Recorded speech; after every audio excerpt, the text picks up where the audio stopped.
But the big national headline tonight, House Speaker Kevin McCarthy from Bakersfield out as Speaker of the House. The historic defeat creating chaos in the chamber. Florida Congressman Matt Gaetz leading the effort to get rid of McCarthy for striking a deal with the Democrats on funding the government.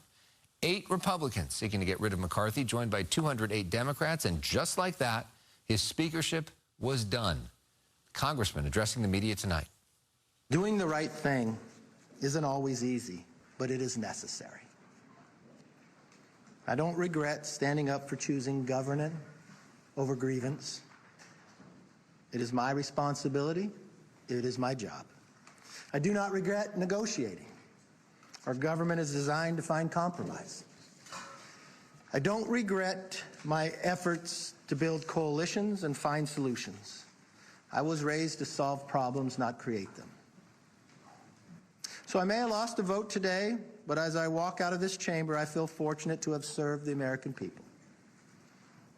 I leave the speakership with a sense of pride, accomplishment, and yes, optimism. From the day I entered politics, my mission has always been to make tomorrow better than today. I fought for what I believe in, and I believe in this country of America. My fear is the institution fell today, because you can't do the job if 8 people, you have 94% or 96% of your entire conference, but 8 people can partner with the whole other side. How do you govern? For more on this, we're joined by Politico senior reporter Melanie Mason. Melanie, good to see you on this crazy day. For people that are wondering, where are we at? Where do we go from here? What's next? Oh, I think that that's the big question. I mean, what we do know is that now former Speaker McCarthy has said that he does not intend to put his name into contention for the next go-round of voting for Speaker. And so this is a pretty momentous day for Californians, because this was, the most powerful elected Republican in the country was from Bakersfield, was from California. He was tremendously influential in the state party here in getting swing Republicans elected in this state. And remember, this state is going to be crucial for determining the balance of power in the House next year. So the ripple effects here could be pretty gigantic. Oh, well, let's talk about those ripple effects. And first, noting that he was ousted because he struck a deal to avoid a government shutdown, and now essentially the House is shut down. What does this mean for the average American? I think that it means a lot of uncertainty, to be honest. I mean, let's think back to January when he was seeking the gavel. And remember, it took a record 15 rounds of votes. We were all watching C-SPAN, or at least us political junkies were, endlessly waiting to see if he would actually come through.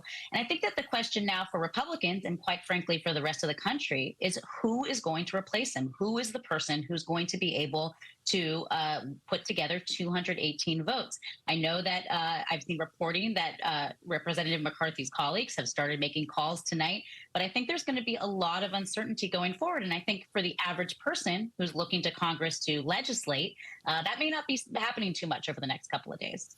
Because there's 222 Republicans, if all of them are there. So you need to get to 218, which means you can only lose 4. Kevin McCarthy today lost 8. And that's why he's now essentially out of a job. They say that they're not going to meet again as a group until Tuesday night for a private meeting. And then Wednesday, they hope to have a vote on the floor. So for the next week, Congress is essentially paralyzed. What do you make of this moment? As somebody who's covered Kevin McCarthy for so long, he's somebody who wanted that job so badly for so long, finally got it, and was barely there for 5 minutes. I mean, Alex, I think that you hit it right on the head.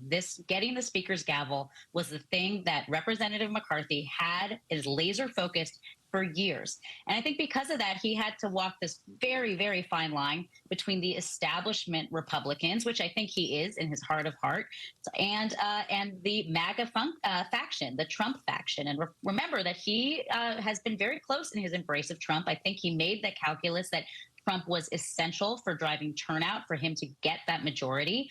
And yet, where did it get him? Because then you had a bunch of MAGA Republicans, as you said, only 8 votes, that were able to oust him. So what good did it do him to ally himself with that faction? It caused him a lot of pain on his more moderate flank, and it didn't end up to allow him to keep the speaker's gavel for too long. So I'm sure there's going to be a lot of looking back and maybe some reckoning over the days and weeks ahead of the decisions that he made and if they were worth it to get to this point. Well, and he was asked, what's your biggest regret?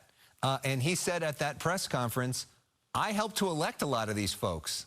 So maybe I should have chose somebody else to back as his biggest regret. A lot of those people he helped get into Congress are the ones who take him out of that job he wanted so badly. Melanie Mason, thank you for your perspective tonight.